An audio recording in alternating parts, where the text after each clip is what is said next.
Oh, yeah. Yeah, yeah, yeah, yeah, yeah.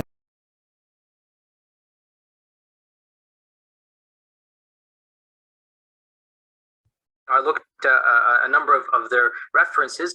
Generally speaking, a lot of their quotations, a lot of their material is coming from a particular person by the name of David Brubaker. And frankly, it is shocking that somebody of this nature actually has a PhD because of the egregious errors that one finds on almost every page of anything he's ever written.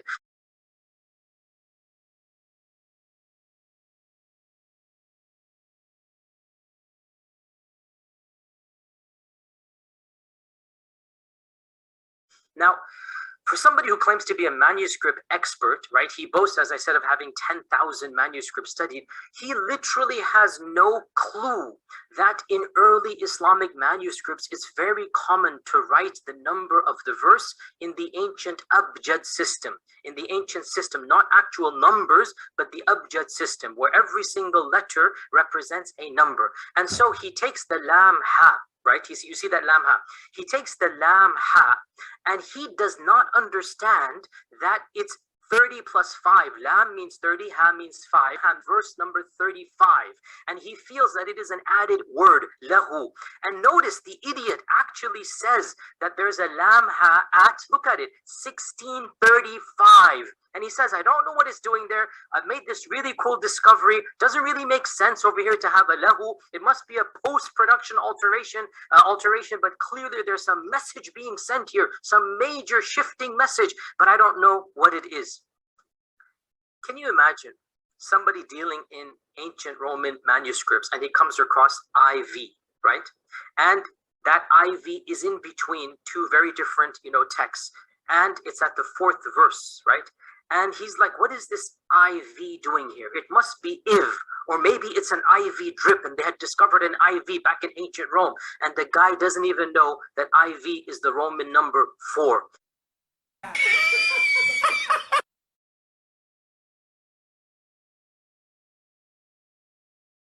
So he has over here this second slide here. This is literally worse than Google Translate. And this is supposed to be their sheikh. He translates the verse as, so wish a good morning to your deed as regretful one. For the love of God, couldn't you have just looked up Yusuf Ali or Marmaduke Tiktal? I mean, seriously? So wish a good morning to your good deed as a regretful one. What the hell? I mean, I don't know what Google Translate he looked up.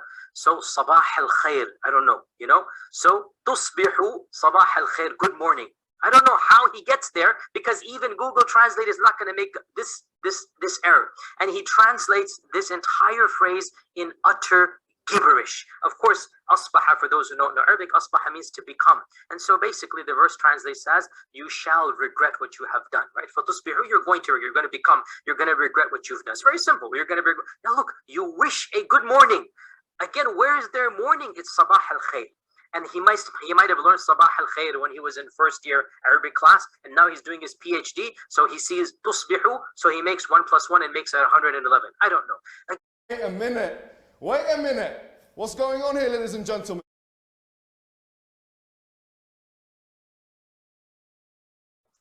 If you don't even know your imra'a from your rajul, if you can't even tell your man from your woman in any language, then I don't know what to say.